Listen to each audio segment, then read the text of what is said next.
नमस्कार विद्यार्थी मित्रांनो. आपण अप्लाइड सायन्स मध्ये फर्स्ट युनिट पाहतोय. काय नाव आहे? Properties of matter and NDT. आपण मागच्या लेक्चर मध्ये पाहिले properties of matter. Properties of matter मध्ये दोन प्रॉपर्टीज आपण पाहिल्या. पहिली पाहिली इलॅस्टिसिटी. इलॅस्टिसिटी कन्सेप्ट मध्ये काय काय पाहिलंय? Elasticity, plasticity, rigidity, stress, strain, त्याच्यानंतर स्ट्रेसचे टाइप्स, स्ट्रेनचे टाइप्स, त्याच्यानंतर आपण पाहिला हुक्स लॉ, त्याच्यानंतर इलॅस्टिक लिमिट म्हणजे काय आणि स्ट्रेस स्ट्रेन डायग्राम. आता जर आपण इलॅस्टिसिटी मध्ये पाहिला, त्याच्यानंतर फॅक्टर ऑफ सेफ्टी हा जो मेकॅनिक्स किंवा मेकॅनिकलशी रिलेटेड अतिशय महत्त्वाचा कन्सेप्ट आपण पाहिलेला आहे. त्याच्यानंतर फ्लुइड मेकॅनिक्सशी रिलेटेड जो कन्सेप्ट होता तो म्हणजे विस्कोसिटी. त्याच्यामध्ये विस्कस फोर्स म्हणजे काय, व्हेलोसिटी ग्रेडियंट म्हणजे काय, coefficient of viscosity, Newton's law of viscosity, Stokes law, हे स्टेटमेंट आपण पाहिले. अतिशय महत्त्वाचा कन्सेप्ट होता. आता जर आपण युनिट नंबर 1 कडे जर गेलं तर काय नाव होतं? Properties of matter and NDT. तर प्रॉपर्टीज ऑफ मॅटर हा कन्सेप्ट आपल्याला आता संपलेला आहे. आपल्याला जायचंय मित्रांनो नवीन कन्सेप्ट कडे. अतिशय महत्त्वाचा म्हणजे नॉन डिस्ट्रक्टिव्ह टेस्टिंग. काय? Non destructive testing. आता नॉन डिस्ट्रक्टिव्ह, नॉन म्हणजे नाही आणि डिस्ट्रक्टिव्ह म्हणजे काय? डिस्ट्रक्शन. आपल्याला डिस्ट्रक्शनच करायचं नाहीये. ठीक आहे, आपण समजून घेऊया नॉन डिस्ट्रक्टिव्ह टेस्टिंग म्हणजे काय. तर नॉन डिस्ट्रक्टिव्ह टेस्टिंग मध्ये काय शिकायचंय ते मी तुम्हाला थोडंसं हे करतो, रिवाइज करतो. 2 मिनिटं आपण पाहूया नॉन डिस्ट्रक्टिव्ह टेस्टिंग म्हणजे काय. आता नॉन डिस्ट्रक्टिव्ह टेस्टिंग मध्ये आपल्याला पाहिजे डेफिनेशन. एनडीटी म्हणजे काय? एनडीटी शिकायचं असेल तर आपल्याला उद्या डीटी शिकावं लागेल, डिस्ट्रक्टिव्ह टेस्टिंग. आता टेस्टिंग का करायचं हे पण मी तुम्हाला समजून सांगणार आहे. त्याच्यानंतर आपल्याला नॉन डिस्ट्रक्टिव्ह टेस्टिंग मध्ये एनडीटी वेगवेगळ्या मेथड्स आहेत. कोणत्या कोणत्या मेथड्स आहेत ह्या मेथड्स आपल्याला पाहिजे. व्हेरियस एनडीटी मेथड्स कोणत्या कोणत्या आहेत ते आपल्याला पाहिजे. त्याच्यानंतर आपल्याला क्रायटेरिया पाहिजे आहे for selection of NDT methods. एवढं 12-13 मेथड आहेत, त्याच्यापैकी कोणती मेथड चूज करायची तर त्याचा काहीतरी क्रायटेरिया ठरलेला आहे, तो आपण क्रायटेरिया पाहणार आहोत. त्याच्यानंतर मेरिट्स अँड डिमेरिट्स. मेरिट्स म्हणजे काय? ऍडव्हांटेजेस. आणि डिमेरिट्स म्हणजे काय? डिसएडव्हांटेजेस. आता एनडीटी मेथड वापरण्याचा फायदा काय होतो आणि एनडीटी मेथड वापरल्यानंतर आपल्याला काय म्हणजे अडचण निर्माण होऊ शकतात. डिमेरिट्स म्हणजे अडचणी काय म्हणता येईल, बरोबर. तोटा तर काहीच नाहीये, कारण डीटी मेथड आणि एनडीटी मेथड म्हणजे काय मी तुम्हाला सुरुवातीला समजून सांगणार आहे. तर विद्यार्थी मित्रांनो आपण जाऊया डीटी किंवा एनडीटी मेथड कडे. तर नॉन डिस्ट्रक्टिव्ह टेस्टिंग. आता टेस्टिंग करायचंय, ठीक आहे. आता टेस्टिंग का केलं जातं बरं? कारण टेस्टिंग करत असताना आपण त्या बॉडीची क्वालिटी चेक करतो. मेकॅनिकल इंजिनियर म्हटलं की मेकॅनिकल इंजिनियर आपण कंपनीमध्ये गेला तर तो फक्त प्रोडक्शनचं काम करतो का? नाही. तर तिथं वेगवेगळ्या प्रकारचे इंजिनियर असतात, म्हणजे वेगवेगळे कामं, त्यांना वेगवेगळे सेक्शन मध्ये वेगवेगळे कामं असतात. तर तुम्ही क्वालिटी चेक करायला असतात. काही जे हे असतात इंजिनियर्स किंवा वर्कर जे आपण त्याला म्हणूया, तर ते क्वालिटी चेक करत असतात. आता क्वालिटी चेक करत असताना आपल्याला समजा तुम्ही बिस्किटची कंपनी आहे, बरोबर आहे, पार्लेजीची किंवा तुमची एक्सवायझेड काय कंपनी असेल, त्या कंपनीमध्ये तुम्ही जर गेलं की तिथं आपण व्हिजिटर म्हणून जात असतो. व्हिजिटर गेल्यानंतर आपण बिस्किट खाल्लेलं असतं ना, बरोबर आहे, आपल्याला टेस्ट माहिती असते त्याची कशी असते. परंतु तिथं गेल्यानंतर ते काय टेस्टिंग केल्यानंतर जे काही नवीन मटेरियल तयार झालेलं आहे, ते कंपनीचा काही मॅनेजर असेल किंवा ते काही तिथले जे आपल्या व्हिजिट हे करणारे असतात, गाईडन्स करणारे असतात, तर ते सांगत असतात की असं असं मटेरियल तयार झालंय, आम्ही ही क्वांटिटी म्हणजे साखर किती वापरलेली आहे, बरोबर आहे, गव्हाचं पीठ किती वापरलंय, किंवा जे काही त्याच्यामधले घटक असतील ते किती प्रमाणात ऍड केलेले आहेत. आता हे किती प्रमाणात ऍड केले काय हे चेक करणार कोणतरी क्वालिटी वाला असेल ना, तर तो क्वालिटी किंवा ती क्वांटिटी किती वापरलेली आहे हे सुद्धा चेक केलं जातं. So what is need of the testing? Okay, when you create a new product, तुम्ही एखादं नवीन प्रोडक्ट तयार केलंय आणि ते मार्केटमध्ये आणायचं म्हटलं की आपल्याला सुरुवातीला काय करावं लागतं? टेस्टिंग करावं लागतं. आपण सुरुवात करूया तर थोडंसं आपल्या कन्सेप्ट कडं. तत्पूर्वी समजा तुम्ही सगळ्यांनी डे टू डे लाईफ मध्ये वापरता ते बाईक्स वापरतात, गाड्या वापरतात, फोर व्हीलर असेल किंवा टू व्हीलर असेल किंवा काय असेल, ऑटोमोबाईल त्याला आपण म्हणूया. तर ती टेस्टिंग करावं लागतं. गाडी जर मार्केटमध्ये आणायचं म्हटलं कोणत्याही कंपनीची असू द्या, तर त्याचं टेस्टिंग केलं जातं. भारत सरकारचं एक आपल्याकडं नगर अहमदनगर या ठिकाणी VRD vehicle research and development centre आहे. तर त्या ठिकाणी ते टेस्टिंग केलं जातं. बरोबर, गाडी किती लोड सहन करू शकते. बरोबर, गाडीचा जो काही ट्रॅक आहे ते वेगवेगळे त्या ठिकाणी ट्रॅक बनवलेले आहेत. गाडी म्हणजे ती गाडी टेस्ट करावीच लागते आपल्याला, कारण डायरेक्ट तुम्ही रस्त्यावरती आणली बरोबर तर ती चालेल का मार्केटमध्ये, चालणारच नाहीये. तर त्यासाठी आपल्याला त्याचं काय करावं लागतं, सुरुवातीला काय करावं लागतं, नवीन प्रॉडक्ट तुमच्या मार्केटमध्ये लॉन्च करायचं असेल तर त्याचं काय करावं लागतं, टेस्टिंग करावं लागतं. आपण त्याचं पेटंट तयार करतो. वेगवेगळ्या प्रकारचे जे काही मॉडेल्स असतील तर ते प्रत्येक याची कॅपॅसिटी काय वेगळी आहे. 100cc असेल, 125cc असेल, 150cc असेल किंवा 200 किंवा 250cc असेल, म्हणजे वेगवेगळ्या सीसीच्या गाड्या बनवल्या आणि त्याची टेस्टिंग करावी लागते. तसंच तुम्ही एखाद्या कंपनीमध्ये प्रॉडक्ट तयार झालं की त्याचं टेस्टिंग करावं लागतं. आपण आताचा जो सीझन चालू आहे, आंब्याचा सीझन चालू आहे बरोबर आहे. आपण मार्केटमध्ये गेलो आंबे विकत घ्यायला, कोरोनामुळे बाजार बंद आहे, तरी आपण एखाद्या स्टॉल वरती गेलो, फ्रूट स्टॉल वरती गेलो, तर त्या स्टॉल वरती जो काही आंबे विक्रेता असतो तो आपल्याला आंबे दाखवतो बरोबर आहे. हा हापूस आहे, हा पायरी आहे, लंगडा आहे, वेगवेगळ्या क्वालिटी म्हणजे याचे तो आंबे दाखवतो. तर आपण म्हणतो की आम्हाला चांगल्या क्वालिटीचा आंबा दाखवा. ठीक आहे, आपण डायरेक्टली असं कोणी आहे का 15 वर्षाचा मुलगा किंवा 16-17 वर्षाचा मुलगा तो डायरेक्ट गेला आंबा नाही, आपण वयस्कर व्यक्तीला घेऊन जातो. कशासाठी घेऊन जातो, कारण आपल्याला त्याची क्वालिटी एवढी काही माहित नसते. जी काही वयस्कर व्यक्ती असते ती आपल्याला क्वालिटी सांगते की याची क्वालिटी अशी असते, हा आंबा आंबा रसासाठी चांगला आहे, तो खायला चांगला आहे. म्हणजे हे आपण टेस्टिंग केलेलं असतं, ऑलरेडी त्या व्यक्तीला माहित असतं. तसं त्या व्यक्तीला आपण काय म्हणूया, एक्सपर्ट व्यक्ती म्हणूया, जो क्वालिटी आपल्याला क्वालिटी सांगू शकतो. आपण समजा पेढेवाल्याच्या दुकानात गेलो तर आपण पेढा पहिला खाऊन पाहतो, टेस्ट करून पाहतो त्याची क्वालिटी कशी आहे, क्वांटिटी आपण ती घेताना घेतोच. 1 डझन पाहिजे, 1 डझन आंबे पाहिजेत, 1 किलो पेढे पाहिजेत, ही झाली क्वांटिटी. पण क्वालिटी कशी असते, साखर जास्त प्रमाणात आहे, गोड आहे बरोबर आहे, किंवा आंबा जर आपण घेतला तर हा खायला थोडासा आंबट लागतोय, तो थोडासा गोड लागतोय, तर ही क्वालिटी आपण चेक करतो असतो. तर quality is a very very important for the testing. आणि टेस्टिंग करत असताना मार्केटमध्ये कोणतीही नवीन वस्तू आणायची असेल किंवा ते मार्केट जर आपल्याला त्याचं जर चांगल्या प्रकारे काबीज करायचं असेल तर त्याची क्वालिटी चांगली पाहिजे. जर तुम्ही मोबाईल विकत घ्यायचा असेल तर आपण सांगतो की याचा कॅमेरा चांगला आहे, त्या मोबाईलचा साहाय्याने हे चांगलं येते बरोबर आहे, पिक्चर क्वालिटी चांगली दाखवते, म्हणजे आपण कंपनी चूज करत असतो. दुसरं एक असं की हा मोबाईल रफ अँड टफ आहे, क्वालिटी तर पाहतोच आपण, त्याची क्वालिटी पाहिल्याशिवाय कोणतीही मार्केटमधली वस्तू आपण खरेदी करत नाही. म्हणून मित्रांनो आपल्याला गरज आहे ती टेस्टिंगची. समजलं सगळ्यांना, testing what is need of the testing समजलं. त्याच्यानंतर टेस्टिंग करत असताना टेस्टिंगच्या 2 मेथड आहेत. कोणत्या कोणत्या मेथड आहेत, तर there are the 2 methods of the testing. First one DT, काय म्हटलंय, डीटी. आणि दुसरी जी मेथड आहे त्याला म्हटलं जातं एनडीटी. एनडीटी. डीटी म्हणजे काय, तर डीटी म्हणजे डिस्ट्रक्टिव्ह टेस्टिंग, डिस्ट्रक्शन. आता डिस्ट्रक्शन करायचं म्हणजे काय करायचं, तर आपल्याला ती वस्तू ओपन करून पाहतो. आपण मगाशी मी तुम्हाला सांगितलं मार्केटमध्ये गेल्यानंतर आपण आंबे विकत घ्यायला गेलो, तो फळ विक्रेता असतो तो काय करतो, एक आंबा आपल्याला कापून खायला देतो. जर हापूस आंबा आपण घेणार आहोत, जो आंबा आपल्याला घ्यायचा तो एक तुकडा खायला देतो तो आपल्याला. काय करतो आपण, टेस्ट करतो, अरे वा छान आहे, गोड आहे. आपण त्यात काय करतो, डिस्ट्रक्शन करतो. आपण सगळेच आंबे कापून खाऊन पाहतो का, नाही पाहत. आपण एक आंबा खाऊन पाहतो, एक टेस्ट करतो, एक स्पेसिमेन म्हणूया किंवा एक सॅम्पल टेस्ट करतो बरोबर. त्या आधारित आपण 1 डझन किंवा काय तुम्हाला जे काही क्वांटिटी लागते तेवढी क्वांटिटी आपण आंबे विकत घेतो.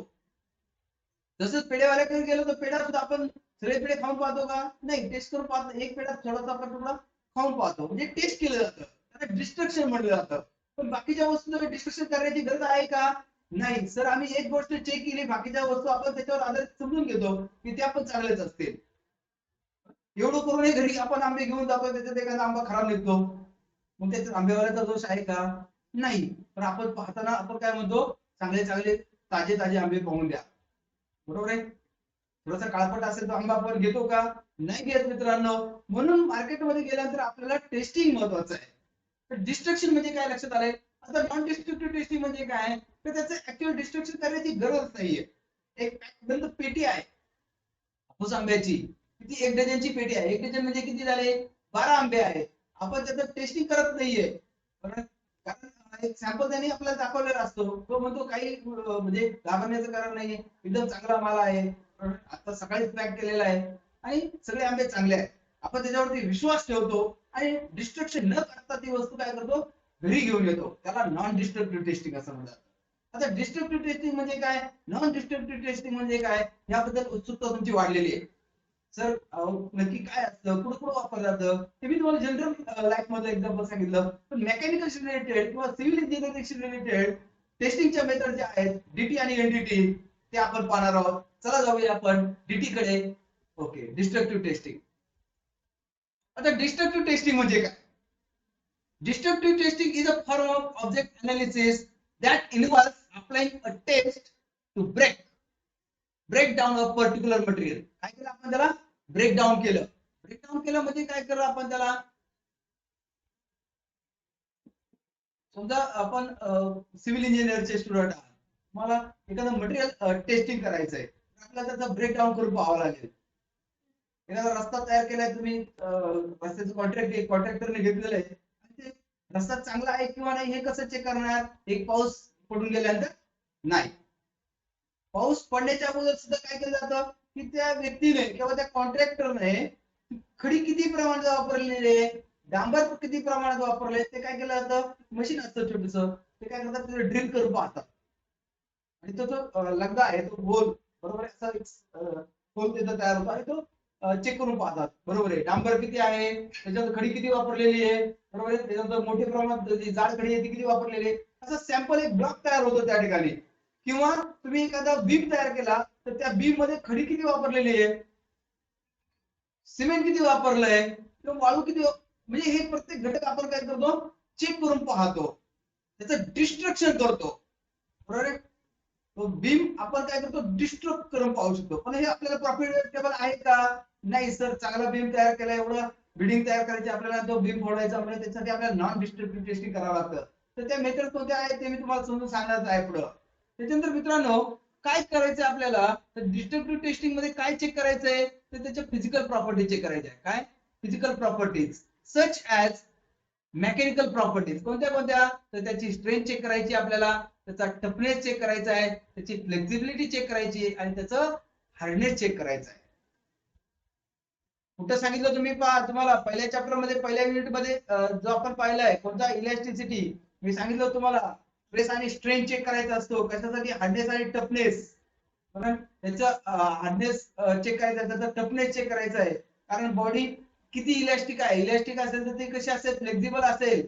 कारण आपल्याला एखादा लोखंडी ब्रिज तयार करायचा आहे, लोखंडी ब्रिज तयार करत असताना त्याच्यावरती किती वजनाची गाडी जाणार आहे, बरोबर आहे. जर असं व्हायला नको, 400 टन त्याचं लिमिट आहे, बरोबर आहे, आणि 350 लिमिट टाकलं, त्याच वेळेस तो ब्रिज वाकला, चालेल का असं आपल्याला, नाही, कारण आपल्याला त्याची फ्लेक्झिबिलिटी चेक करावं लागते अगोदर. तर अशा पद्धतीनं टेस्टिंग साठी जे मशीन वापरलं जातं त्याला काय म्हटलं जातं, युटीएम म्हटलं जातं, युनिव्हर्सल टेस्टिंग मशीन. हे काय आहे, युटीएम. इथं तुम्हाला जे दिसतंय ते युटीएम मशीन आहे.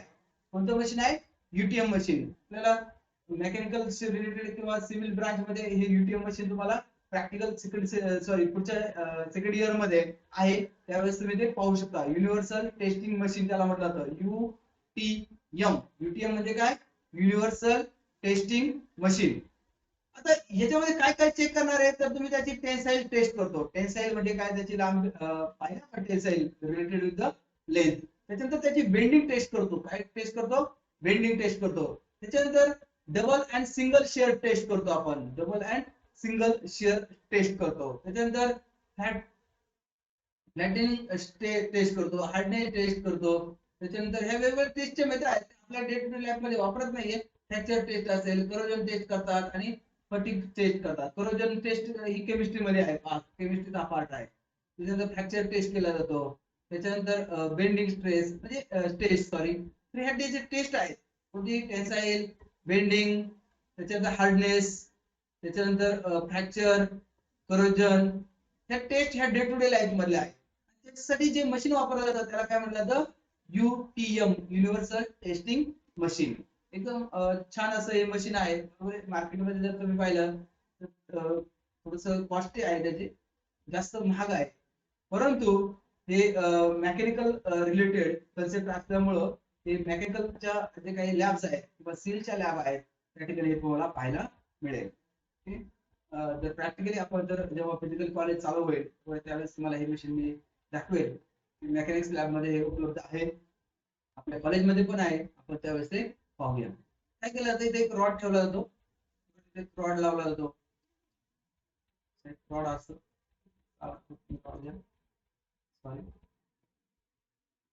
आणि इकडं काय केलं जातं, याला वरून प्रेशर अप्लाय केला जातो किंवा फोर्स अप्लाय केला जातो. फोर्स अप्लाय केल्यानंतर जसं जसं खाली येईल तसं हा रॉड काय होईल, जिथं वीक पार्ट असेल तिथं काय होईल, तो रॉड क्रॅक होणार आहे. काय होईल त्या ठिकाणी, क्रॅक होईल किंवा त्या ठिकाणी काय होईल, तो बेंड होईल. आणि आपल्याला ते काय जे काय आहे, किती फोर्स अप्लाय केला किंवा काय ते आपण इथं वायर दिसतात तुम्हाला, इथं एक मशीन लावलेलं आहे बरोबर आहे. आणि इथं आपल्याला त्याचं अनालिसिस होतं आणि आपल्याला किती त्याला बेंडिंग स्ट्रेस आहे किंवा काय आपण अप्लाय केलं, बेंडिंग स्ट्रेस त्याला म्हणूया, किंवा त्याला किती फोर्स अप्लाय केलाय, किती न्यूटन फोर्स अप्लाय केलाय ते आपल्याला इथं कॅल्क्युलेट करता येतं. ठीक आहे, इथं या मशीनवरती दाखवलं जातं. डिजिटल सगळं काही तुम्हाला सिस्टीम आहे. इथं कुठेही तुम्हाला हे करण्याची गरज पडत नाहीये, सगळं काही त्या मशीनवरती दिसतंय. त्यामुळे ती मशीन थोडीशी कॉस्टली असते. तर अशा पद्धतीने हे मशीन होत आहे युनिव्हर्सल टेस्टिंग मशीन, त्यालाच आपण काय म्हटलं, UTM. प्रॅक्टिकल लॅब मध्ये तुम्हाला हे पाहायला मिळेल. आता डीटी हे लक्षात आलंय, डीटी म्हणजे काय, डिस्ट्रक्टिव्ह टेस्टिंग, का ज्याच्यामध्ये काय केलं जातं, त्या वस्तूला काय केलं जातं, ब्रेकडाऊन केलं जातं. काय केलं जातं, ब्रेकडाऊन. आता एनडीटी मध्ये काय आहे, तर नॉन डिस्ट्रक्टिव्ह टेस्टिंग.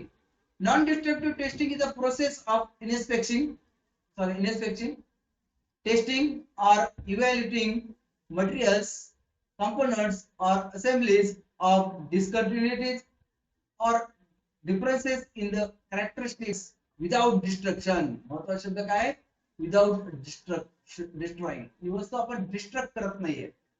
डीटी मध्ये मात्र ती वस्तू काय करावी लागते, डिस्ट्रक्ट करावी लागते, उडून पाहिजे किंवा ती उघडून पाहिजे. तिथं मात्र डिस्ट्रक्शन करण्याची गरज नाही, कारण ती जसं मग सांगितलं, आंब्याची बंद पेटी असते विदाउट डिस्ट्रक्शन. तुम्ही ती डायरेक्ट घरी घेऊन जा किंवा त्याची काही हे असेल पार्ट, त्याचा पार्ट कुठलाही आपण काय करतो किंवा ती सिस्टीम ओपन करून पाहत नाही. त्याला काय म्हटलं जातं, नॉन डिस्ट्रक्टिव्ह टेस्टिंग. आता नॉन डिस्ट्रक्टिव्ह टेस्टिंग कुठं वापरायचं किंवा कुठं कुठं वापरायचं, त्याचा काही क्रायटेरिया फिक्स असतो मित्रांनो.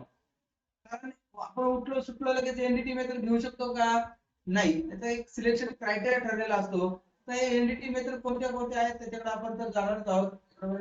एनडीटी मेथड कोणत्या कोणत्या आहेत आपण ते पाहूया, नंतर आपण जाऊया की काय सिलेक्शन क्रायटेरिया वापरायचं. आता एनडीटी मेथड कोणत्या कोणत्या असतात, तर पहिली आहे अकॉस्टिक इमिशन टेस्टिंग. काय, अकॉस्टिक इमिशन टेस्टिंग, एई म्हटलं जातं. Acoustic is a branch of physics which deals with study of the sound. आपला साऊंडचा स्टडी करायचा. आता साऊंडचा स्टडी करत असताना काय काय स्टडी करतो आपण, त्याचा इको, रिव्हर्बरेशन, बरोबर आहे. तर हा जो कन्सेप्ट आहे तो स्टडी करत असताना एनडीटी मेथड वापरली जाते. NDT method. त्याच्यानंतर इलेक्ट्रोमॅग्नेटिक टेस्टिंग, त्याला ईटी म्हटलं जातं. हे डे टू डे लाईफ मध्ये वापरले जाते.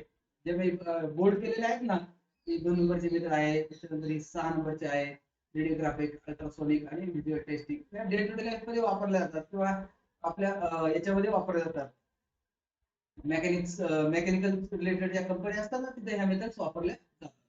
त्याच्यानंतर लेझर टेस्टिंग मेथड पण आहे. ठीक आहे, त्याच्यानंतर लीक टेस्टिंग वापरली जाते. त्याच्यानंतर मॅग्नेटिक फ्लक्स लिकेज टेस्टिंग ही जी एक मेथड वापरली जाते. तर लिक्विड पेनिट्रेट टेस्टिंग ही आपल्या डे टू डे लाईफ मध्ये अतिशय महत्त्वाची मेथड आहे. LPT, liquid penetrant testing, LPT, liquid penetrant testing. मित्रांनो, जुन्या सिलेबस मध्ये याच्यावरती अतिशय महत्त्वाचा कन्सेप्ट विचारला जायचा की एलपीटी म्हणजे काय. LPT, liquid penetrant testing. आता याचं प्रिन्सिपल काय आहे, तर याचं प्रिन्सिपल आहे कॅपिलरी ऍक्शन. Capillary action. आता कॅपिलरी ऍक्शन हा कन्सेप्ट पुढे शिकायला मिळाला आहे.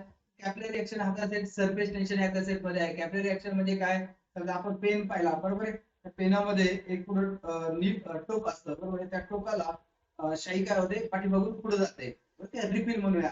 रिफिल मध्ये कोणती ऍक्शन असते? Capillary action. किंवा कॅपिलरी ऍक्शन तो हाताच्या पुढे असतो. तर आपण झाड पाहिलं तर झाडाला पाणी जे काय झाडाच्या मुळापासून झाडाच्या शेंड्यापर्यंत जातं. कशामुळं? तर त्या झाडाच्या खोडामध्ये असे रेषेस छोटे छोटे असे हे असतात. त्याच्या सहाय्याने झाडाच्या मुळापासून पाणी झाडाच्या शेंड्यापर्यंत जातं. त्याला कॅपिलरी ऍक्शन असं म्हटलं जातं. कॅपिलॅरिटी हा कन्सेप्ट आहे. बरोबर. तर capillarity it is the principle of the LPT. एलपीटीचा हा प्रिन्सिपल आहे. आणि एलपीटी मेथड कुठे वापरली जाते? तर सरफेस डिस्कंटिन्युटी चेक करण्यासाठी. कसं? समजा आपण एक ग्लास स्लॅब घेतला, काचेचा एक काय घेतलाय स्लॅब घेतलेली, काचेची चिप घेतलेली आहे आणि त्या चिपला काय झालंय सरफेसला क्रॅक गेलाय, तर त्या ठिकाणी कोणती मेथड वापरली जाते? एलपीटी मेथड वापरली जाते. कोणती? एलपीटी. क्रॅक आपण काय करू शकतो? किती साईजचा क्रॅक आहे तो काय करता येतो? चेक करता येतो. काय केलं जातं? याच्यावरती लिक्विड टाकलं जातं, लिक्विड पेनिट्रेट टेस्टिंग. तर ते लिक्विड कोणत्या प्रकारचं असतं काय त्यामध्ये आपण डीप मध्ये जाणार नाहीये, तरी पण आपण समजून घेऊया की एलपीटी मेथड कुठे वापरली जाते. तर एक LPT method is used to the check the crack, that is surface crack किंवा सरफेस डिस्कंटिन्युटीज. सरफेसला क्रॅक असेल तर एलपीटी मेथड वापरली जाते. त्याच्यानंतर मित्रांनो मॅग्नेटिक पार्टिकल टेस्टिंग, त्याच्यानंतर न्यूट्रॉन रेडिओग्राफिक टेस्टिंग, त्याच्यानंतर radiographic testing, thermal infrared testing, ultrasonic testing. Ultrasonic testing कुठे वापरले जाते? तर काय केलं जातं? जो काही तुम्ही मटेरियल घेतलंय किंवा स्पेसिमेन घेतलंय, बरोबर, त्या स्पेसिमेनला क्रॅक असेल,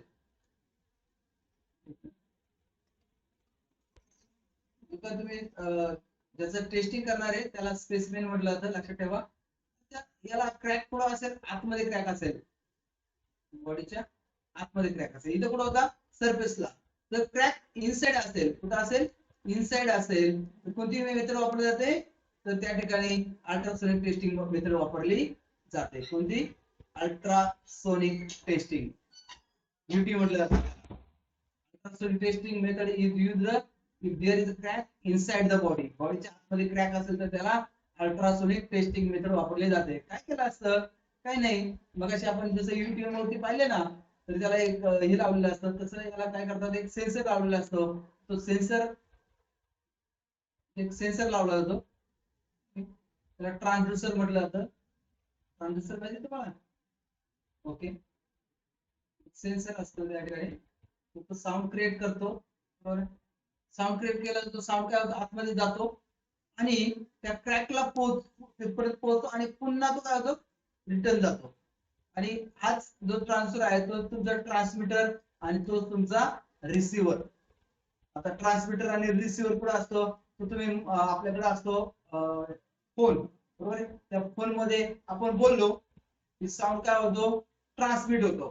तर इथून साऊंड जाणार आहे आणि पलीकडचा जो व्यक्ती बोललाय तो साऊंड त्याच्याकडे ऐकायला येतो, त्याला रिसिव्ह होतो, तो ट्रान्समीटर रिसिव्हर. ठीक आहे.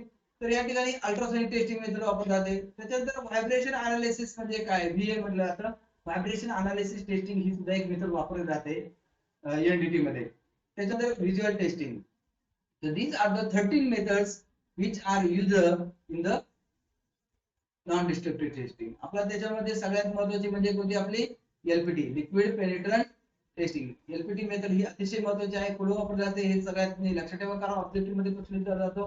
LPT method is method used for the testing of the surface. कुठे वापरली जाते? सरफेसला. एकदा समजून सांगतो, लक्ष द्या. क्रॅक जर कुठे असेल? सरफेसला असेल, सरफेसला, बॉडीच्या सरफेस वरती, वरच्या पृष्ठभागावरती, तर एलपीटी मेथड वापरली जाते. आणि जर क्रॅक हा इनसाइड द बॉडी असेल, बॉडीच्या आतमध्ये असेल, तर अल्ट्रासोनिक टेस्टिंग मेथड वापरली जाते. ऑब्जेक्ट मध्ये विचारले जाणारे हे अतिशय महत्त्वाचे क्वेश्चन सगळ्यांनी लक्ष देऊन ऐका. त्याच्यानंतर मित्रांनो ह्याच्यात दोन मेथड आपण ज्या पाहिल्या, सॉरी डीटी आणि एनडीटी. एनडीटी मध्ये 13 मेथड्स आहेत. तर ह्या वापरायच्या, तर ह्या मेथड्स वापरण्यासाठी आपल्याला काहीतरी क्रायटेरिया ठरलेला आहे. काय? सिलेक्शन क्रायटेरिया ठरलेला आहे. सिलेक्शन क्रायटेरिया आहे की सर या 13 मेथड आहेत त्याच्यापैकी कोणती सिलेक्ट करायची? तर काही कोड आणि स्टँडर्ड दिलेले आहेत. समजा तुम्हाला सायकलचा पंचर काढायचा आहे, सायकल खेळा बसला असेल किंवा काटा बसला असेल, तो सायकलचा पंचर काढण्यासाठी आपल्याला काय करावं लागतं? काय काय लागेल वस्तू, बरोबर आहे. तर आपल्याला त्याच्यामध्ये हवा भरावा लागेल, त्याच्यानंतर आपण ते पाण्यामध्ये ती बुडून पाहतो, जिथं होल असेल त्याला मार्किंग करतो आणि त्याच्यावरती लिक्विड टाकून नंतर ते स्टिकर लावून काय करतो, ते होलला किंवा काय हे असेल तो बंद करतो पंक्चरवाला, बरोबर. तर अशा पद्धतीने आपल्याला समजा ती वस्तू किती रुपयाची ट्यूब असते, सरासरी 250-300 रुपयाची ट्यूब असेल, सायकलची ट्यूब. आणि ते जर टेस्टिंग करायला आपल्याला 500 रुपये जर लागले तर चालेल का? नाही चालणार, कारण कॉस्ट सुद्धा महत्वाची आहे. कॉस्ट टेस्टिंग करण्यासाठी किती खर्च येणार आहे ते सुद्धा महत्वाचं आहे, कारण ती वस्तू आपल्याला किती रुपयाची आहे हे सुद्धा आपण विचार करतो. 500 रुपयाची वस्तू असेल तर आपल्याला 100 रुपये किंवा 50 रुपये टेस्टिंगला काहीच हरकत नाहीये, बरोबर आहे. परंतु ते टेस्टिंग करायला जर 1000 रुपये लागतील तर चालेल का? 500 रुपयाच्या वस्तूला नाही चालणार सर. कॉस्ट सुद्धा महत्वाची आहे.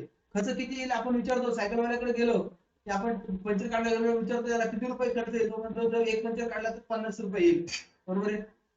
किंवा 20 रुपये खर्च येईल. मोटरसायकलचा असेल तर 50 रुपये घेतो, 70 रुपये घेतो, डिपेंड ऑन द एरिया. परंतु ते जर तो म्हणे की जर 4 पंक्चर निघणार असतील तर किती रुपये जातात? 200 रुपये जातात. आपण म्हणतो ट्यूब 300 रुपयाला आहे, तर 5 पंक्चर निघाले तर 250 रुपये जातील. आपण म्हणतो 250 रुपये अजून 50 रुपये टाकले तर नवीन ट्यूब येऊन जाईल. कशाला आपण 5 पंक्चर काढायला लावू, त्याला म्हणतो आपण ट्यूब चेंज करून टाक. म्हणजे कॉस्ट सुद्धा महत्वाची आहे मित्रांनो. त्याच्यानंतर कोड आणि स्टँडर्ड, कारण कोड आणि स्टँडर्ड ठरलेला असतो. अमेरिकन ज्या काही स्टँडर्ड आपल्याला सांगितलेले आहे, तुम्हाला मी मागे सांगितलेलं आहे SI सिस्टीम इंटरनॅशनल, ज्याच्यामध्ये आपल्याला कोड आणि काहीतरी ठरवून दिलेले आहे. कोणतीही वस्तू टेस्टिंग करायसाठी आपल्याला एनडीटी मेथडसाठी काहीतरी कोड ठरवून दिलेले आहे आणि त्याचा स्टँडर्ड जो काही आपल्याला ठरवून दिला आहे त्यानुसार आपण कोणती मेथड वापरायची हे सिलेक्ट करतो. कोणत्या मेथड आहेत, आता 13 मेथडपैकी कोणती वापरायची, ठीक आहे. त्याच्यानंतर नेचर ऑफ द मटेरियल, मटेरियलचं नेचर कसं आहे. जर पोरस मटेरियल असेल तर एलपीटी मेथड वापरून चालेल का? नाही, त्या ठिकाणी दुसरी मेथड वापरावी लागेल. कारण पोरस मटेरियल असेल तर ते लिक्विड काय करेल, शोषून घेईल आणि ती मेथड आपल्याला लागू पडणार नाही. त्याच्यानंतर nature of the defect, defect कोणता आहे? नेचर ऑफ द डिफेक्ट मग मी सांगितलं, नेचर ऑफ द डिफेक्ट जर तो सरफेसला असेल तर आपण कोणती मेथड वापरतो, एलपीटी, आणि जर तो क्रॅक आतमध्ये असेल तर युटी वापरतो. म्हणजे nature of the defect, defect कुठं आहे, जर तो इनसाइड आहे की आउटसाइड आहे, बरोबर आहे. तो डिफेक्ट कुठे आहे, इनसाइड असेल तर काय करणार मला सांगा, कोणती मेथड वापरणार, एलपीटी वापरणार. आणि तो जर सॉरी इथं कोणती वापरणार आपण, UT method, ultrasonic testing, sorry UT method वापरणार. आणि जर तोच क्रॅक जर सरफेसला असेल तर बॉडीच्या वरच्या सरफेसला असेल तर कोणती मेथड वापरणार, LPT, liquid penetrant testing. Understand? Yes. त्याच्यानंतर manufacturing process of the material, material manufacturing करत असताना कोणती हे आहे प्रोसेस वापरलेली आहे, त्याच्यानुसार आपण एनडीटी मेथड सिलेक्ट करतो. आणि शेवटी बघायला सांगितल्याप्रमाणे कॉस्ट सुद्धा अतिशय महत्वाची आहे. तर या सिलेक्शन क्रायटेरिया ठरवून दिलेले पहा. ऑब्जेक्टिव्ह मध्ये काय प्रश्न विचारला जाईल, which are the following criteria for the selection of NDT methods. त्याच्यापैकी 3 दिलेले असतात आणि खाली पडलेला ऑल ऑफ अबोव्ह, आपण डोळे दाखवून ऑल ऑफ अबोव्ह ऑप्शन काय करायचा, चूज करायचा आहे. ठीक आहे, understand? Okay. Then we are going to the limitation of NDT methods. मग सांगितल्याप्रमाणे हे पुन्हा सिलेक्शन क्रायटेरिया आले, कोड आणि standard, nature of the material, nature of the defect, manufacturing process आणि इक्विपमेंट अवेलेबल आणि रिक्वायर्ड कॉस्ट. त्याचे लिमिटेशन्स काय आहेत, लिमिटेशन आणि ऍडव्हांटेजेस पण मी तुम्हाला सांगणार आहे. ठीक आहे, ते आपण याच्यामध्ये पाहूया. डीटी आणि एनडीटीचा डिफरन्स पाहताना मी तुम्हाला ते सांगेल. तर लिमिटेशन्स काय आहेत, तर रिक्वायर मिनिमम 2 टेस्टिंग मेथड्स. आता एनडीटी मध्ये काय केलं जातं, मिनिमम 2 मेथड तरी वापरावे लागतात. तर आता आपण या 2 मेथड वापरायचं म्हणजे आपल्याला प्रोडक्ट कार्य कळणार, हा त्याचा डिसएडव्हांटेज आहे. पूर्ण टोटल एक्झामिनेशन करण्यासाठी टोटल आपल्याला टेस्टिंग करायचं म्हणजे काय करावं लागतं, मिनिमम 2 मेथड वापरावं लागतात. हा थोडासा त्याच्यामधला ड्रॉबॅक्स आहे, मिनिमम 2 मेथड्स आर यूज्ड. त्याच्यानंतर रिक्वायर्ड एक्सपर्ट ट्रेन पर्सन किंवा एक्सपर्ट व्यक्तीची आवश्यकता असते. कारण एनडीटी मी मग तुम्हाला सांगितलं, मार्केटमध्ये गेलो आपण आंबे घ्यायला, आपण वयस्कर व्यक्तीला किंवा जो व्यक्ती जाणता आहे किंवा ज्याला समजतो की आंब्याची आंबा असा घेतला की असे जी टेस्ट असते, खाऊन जरी पाहिला किंवा आपल्याला माहिती आहे आमरस करण्यासाठी कोणता आंबा वापरायचा, तर त्याच्यानुसार आपण टेस्टिंग मेथड वापरतो आणि त्यासाठी आपण कुणाला घेऊन जातो वयस्कर व्यक्तीला, म्हणजे कोण आहे एक्सपर्ट पर्सन. तो तुम्ही कंपनीमध्ये सुद्धा एक्सपर्ट व्यक्ती असतात तर ते टेस्टिंग करत असतात, त्यांना माहिती असतं कोणकोणते कोड आणि स्टँडर्ड नुसार आपल्याला चेक करायचं. मी तर पुन्हा हे कशासाठी घेतलंय, कारण हे आपल्याला महत्वाचं आहे. टेस्टिंग करताना लिमिटेशन येतात, ते लिमिटेशन कोणते कोणते असतात की कोड आणि स्टँडर्ड पाहायला पाहिजे आपल्याला त्या वस्तूचा. ते पाहत असताना आपल्याला एक्सपर्ट व्यक्ती पाहिजे असतो. त्याच्यानंतर नेचर ऑफ द मटेरियल आहे हे तर कोणी सांगू शकेल, बरोबर. पण डिफेक्ट कुठे आहे, आतमध्ये का वरती आहे, सरफेसला आहे, बरोबर. हे सुद्धा पाहण्यासाठी काय असतो, ट्रेन पर्सनची आपल्याला आवश्यकता असते. त्याच्यानंतर equipment of the cost is high, आणि ते जे काही वस्तू आपण टेस्टिंग साठी जे काही आपण जे काही इक्विपमेंट वापरतो त्याची कॉस्ट सुद्धा काय असते, हाय असते. कारण आपण क्रायटेरिया कोणता सांगितलं, रिक्वायर्ड कॉस्ट काय, त्याच्यानुसार तो आपल्याला काय होतोय, डिसएडव्हान्टेजेस पाहायला मिळतोय. त्याच्यानंतर only quantitative testing is qualitative testing होतं, क्वालिटी फक्त टेस्ट होते, परंतु त्याची आपण क्वांटिटी चेक करता येत नाही. Quantitative testing is difficult. आपण विश्वास ठेवला त्या आंब्यावाल्या पेटीकडून घेताना, त्याने सांगितले 1 डझन आंबे आहेत, 12 आंबे आहेत, बरोबर. जर त्याने 11 टाकले असतील तर क्वांटिटी मध्ये फॉल्ट झाला की. क्वांटिटेटिव्ह टेस्टिंग इज इम्पॉसिबल किंवा डिफिकल्ट. फक्त आपण त्याची क्वालिटी सांगू शकतो एक्सपर्ट व्यक्ती, परंतु क्वांटिटी सांगता येत नाही. हा त्याच्यामध्ये असणारा डिसएडव्हान्टेज. अंडरस्टँड? येस. त्याच्यानंतर मित्रांनो मी तुम्हाला घेऊन जाणार आहे पुढच्या टॉपिक कडे, तो म्हणजे डीटी आणि एनडीटी मधला डिफरन्स. आता डीटी म्हणजे काय, एनडीटी म्हणजे काय. डीटी म्हणजे काय, तर त्याला मेकॅनिकल टेस्टिंग सुद्धा म्हटलं जातं. तिथलं काय म्हटलं जातं, मेकॅनिकल और डिस्ट्रक्टिव्ह टेस्टिंग. आता डिस्ट्रक्टिव्ह टेस्टिंग मध्ये काय पहिला पॉइंट आहे तो आपण डिस्कस करूया. First point discussing first point काय, तर use for finding out the properties of the material. कोणत्या कोणत्या प्रॉपर्टीज आहे, टफनेस, हार्डनेस, ह्या प्रॉपर्टीज आपण काय करतो, डिस्ट्रक्टिव्ह टेस्टिंग साइन काय करतो, चेक करतो. ओके. डिस्ट्रक्टिव्ह टेस्टिंग मध्ये काय करतो आपण, त्याच्या मेकॅनिकल प्रॉपर्टीज चेक करतो. इथं मात्र फक्त कशासाठी वापरलं जातं, using for finding the defects. फक्त आपण इथं काय करतो, त्याचा डिफेक्ट चेक करतो. इथं मात्र काय करतो, त्याच्या प्रॉपर्टीज चेक करतो. डिफरन्स लक्षात आला दोघांमधला. डीटी मध्ये प्रॉपर्टी चेक केलं जातं, डीटी म्हटलं मी त्याला, एनडीटी म्हणतो, बरोबर. मी आता प्रत्येक वेळेस नॉन डिस्ट्रक्टिव्ह टेस्टिंग किंवा हे म्हणणार नाही, याला डायरेक्टली डीटी म्हणा, डिस्ट्रक्टिव्ह टेस्टिंग. डीटी मध्ये काय केलं जातं, फक्त प्रॉपर्टी चेक केल्या जातात. एनडीटी मध्ये मात्र डिफेक्ट चेक केला जातो. इथं प्रॉपर्टीज, इथं डिफेक्ट. त्याच्यानंतर डीटी मध्ये लोड इज अप्लाय केलं जातं. इथं काय केलं जातं, लोड अप्लाय केला जातो. यूटीएम मशीन मध्ये काय केलं होतं, आपण लोड अप्लाय केला होता. इथं मात्र लोड अप्लाय करण्याची गरज पडत नाही. हा डिफरन्स आहे पहा. There is no need of the load. इथं लोड अप्लाय करण्याची गरज नाही. No apply, load is not applied. इथं काय होतं, लोड अप्लाय केला जातो. त्याच्यानंतर पुढचा डिफरन्स पहा, due to load application material get damage. इथं मटेरियल काय होतं, डॅमेज होऊन जातं. इथं मात्र no load application, so no chance of the material damage. बरोबर, डॅमेज किंवा चेंज. इथं मटेरियल डॅमेज होत नाही, बरोबर आहे. नो चेंज, नो चेंज, आपण no chance of the change म्हटलंय. इथं मात्र मटेरियल काय होतं, डॅमेज होऊन जातं. त्याच्यानंतर इथं स्पेशल इक्विपमेंट आर रिक्वायर्ड. इथं मात्र no requirement of heavy machinery. जास्त हेवी मशिनरीची गरज पडत नाहीये. इथं मात्र तुम्ही जे मशीन वापरलं होतं, कोणतं मशीन वापरलं होतं, यूटीएम. आणि यूटीएम मशीन हे कसं असतं, हेवी असतं.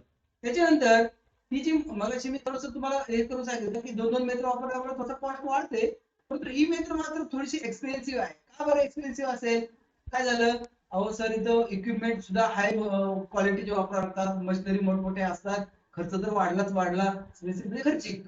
आणि त्याच पद्धतीने हे मटेरियल सुद्धा खराब होऊन जातं, त्यामुळे तुमचा लॉसच होतोय त्या ठिकाणी, दोन्ही प्रकारे लॉस होतोय. इथं मात्र ऍडव्हान्टेजेस काय आहे याचं, तर ते जे मटेरियल आहे ते आपण पुन्हा वापरू शकतो. मी त्याचे डिसएडव्हान्टेजेस सांगितले, पण त्याचा ऍडव्हान्टेजेस काय आहे की हे मटेरियल आपण पुन्हा वापरू शकतो, बरोबर आहे.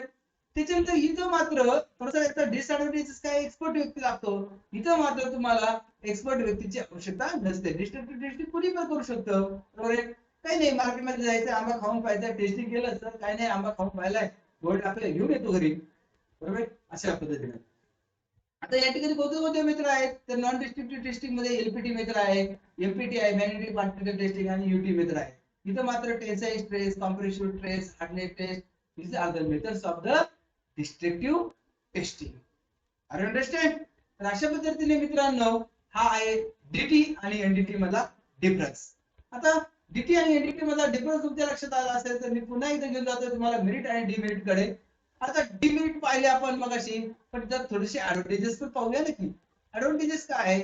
तर या ठिकाणी जे काही तुम्ही स्पेसिमेन वापरलंय बरोबर आहे किंवा सॅम्पल वापरलंय बरोबर आहे ते आपण पुन्हा वापरू शकतो. हा काय त्याचा ऍडव्हांटेजेस. काय ऍडव्हांटेजेस आहे त्याचे की आपण जे स्पेसिमेन वापरलंय ते काय करू शकतो आपण पुन्हा रियूज करू शकतो टेस्टिंग केल्यानंतर बरोबर आहे. काय करू शकतो आपण टेस्टिंग झाल्यानंतर सुद्धा ते मटेरियल काय करू शकतो आपण ते पुन्हा वापरू शकतो. त्याच्यानंतर डिस्ट्रक्टिव्ह टेस्टिंग करायचं म्हटल्यानंतर फक्त तुमचं मटेरियल तयार झाल्यानंतर डिस्ट्रक्टिव्ह टेस्टिंग करता येतं. परंतु नॉन डिस्ट्रक्टिव्ह टेस्टिंग हे मटेरियल तयार होण्याच्या अगोदर, मटेरियल तयार होत असताना किंवा मटेरियल तयार झाल्यानंतर सुद्धा त्याचं टेस्टिंग करता येतं बरोबर आहे. Testing is possible before manufacturing, while manufacturing, while म्हणजे चालू असताना, आणि आफ्टर मॅन्युफॅक्चरिंग बरोबर आहे. बिफोर मॅन्युफॅक्चरिंग मटेरियल तयार होत असताना आणि व्हाईल मॅन्युफॅक्चरिंग मटेरियल जेव्हा चालू असतं टेस्ट तयार व्हायचं तेव्हा सुद्धा टेस्टिंग करता येतं आणि आफ्टर मॅन्युफॅक्चरिंग सुद्धा त्याचं टेस्टिंग करता येतं. त्याच्यानंतर त्याचा ऍडव्हांटेजेस काय की या ठिकाणी आपल्याला एक्सपर्ट व्यक्ती लागतो हा त्याचा डिसएडव्हांटेजेस आहे.